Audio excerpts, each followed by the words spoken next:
ইরানের ওপর হামলায় খুশি হয়েছেন লিওনেল মেসি। ট্রাম্পের ইরান বিরোধী বক্তব্যে অন ক্যামেরাতে হাততালি দিয়েছেন আর্জেন্টাইন নাম্বার 10। এতে বিশ্বজুড়ে জন্ম দিয়েছে প্রবল সমালোচনার।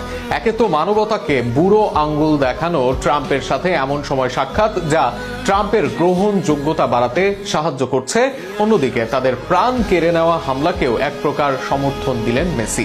আরো শুনুন প্রতিবেদন।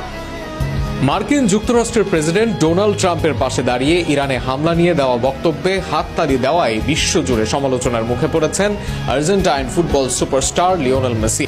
তবে অনুষ্ঠানের এক পর্যায়ে ট্রাম্প হঠাৎ ইরানকে নিয়ে চলমান সামরিক অভিযান নিয়ে কথা বলতে শুরু করেন।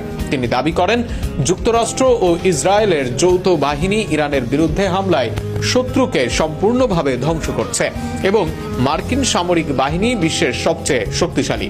এই বক্তব্য শেষ হওয়ার পর উপস্থিত অতিথিদের সঙ্গে মেসি ও তার সতীর্থদেরও হাততালি দিতে দেখা গেছে।